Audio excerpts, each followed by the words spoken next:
Bienvenue à tous sur TechWatch, votre émission quotidienne dédiée aux dernières nouvelles du monde de la technologie. Aujourd'hui, nous sommes le 12 avril 2025, et voici notre sélection des informations les plus marquantes du jour. Commençons par une annonce majeure concernant l'intelligence artificielle et son impact sur le développement durable. La Conférence des Nations Unies sur le commerce et le développement a souligné l'importance d'intégrer les pays en développement, notamment en Afrique, dans les discussions sur la réglementation de l'intelligence artificielle. Un centre régional d'intelligence artificielle sera établi au Maroc, ce qui renforcera la capacité d'adaptation de la région. D'ici 2033, l'intelligence artificielle pourrait générer une valeur de 4 800 milliards de dollars. Cependant, des investissements dans les infrastructures numériques sont indispensables pour que ces pays puissent en profiter. Le rapport souligne également que 40% des emplois mondiaux pourraient être affectés par l'intelligence artificielle, exacerbant ainsi les inégalités. Dans le domaine des logiciels, l'éditeur CTO, basé à Montpellier, a annoncé un investissement de 60 millions d'euros pour améliorer ses solutions d'intelligence artificielle. Malgré un contexte économique incertain, 72% des entreprises à l'échelle mondiale ont intégré l'intelligence artificielle dans leurs opérations. CTO prévoit de déployer l'intelligence artificielle à grande échelle d'ici la fin de l'année et souhaite recruter 350 nouveaux employés d'ici 2025.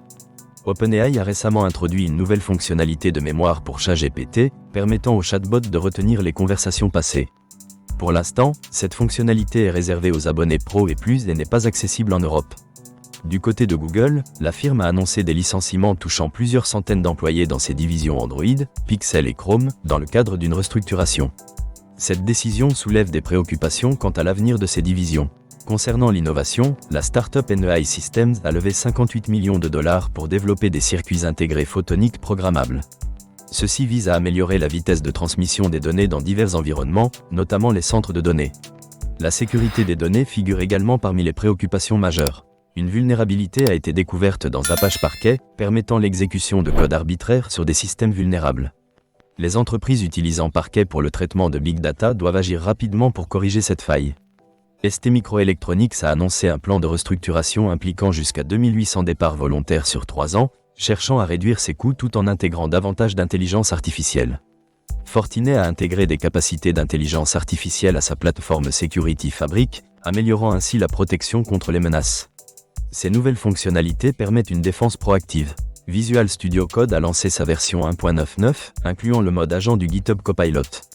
Cela permet aux développeurs d'utiliser des instructions en langage naturel pour définir des tâches, avec des suggestions d'édition assistées par l'intelligence artificielle. La startup Jimmy a été récompensée au trophée des startups Martech pour sa solution de gestion du consentement numérique. Son outil, ConsentRiser, permet aux utilisateurs de soutenir des associations tout en acceptant des cookies. Netbox Labs, issu d'une scission d'NS1, se concentre sur l'amélioration des opérations réseau grâce à l'intelligence artificielle. Leur outil, Netbox Assurance, gère les incohérences de configuration réseau. Microsoft a introduit Copilot Search, un moteur de recherche offrant des réponses instantanées et personnalisées, intégrant des outils d'aide à la rédaction tout en garantissant la confidentialité des données. Nous avons également une nomination à signaler. Nicolas Sanchez est devenu directeur des systèmes d'information de XPO Logistics Europe afin d'adapter les systèmes d'information des clients. Commerce Real a choisi de migrer vers OVH Cloud pour garantir la souveraineté des données, un mouvement croissant parmi les entreprises européennes pour éviter les incertitudes liées aux hyperscalers américains.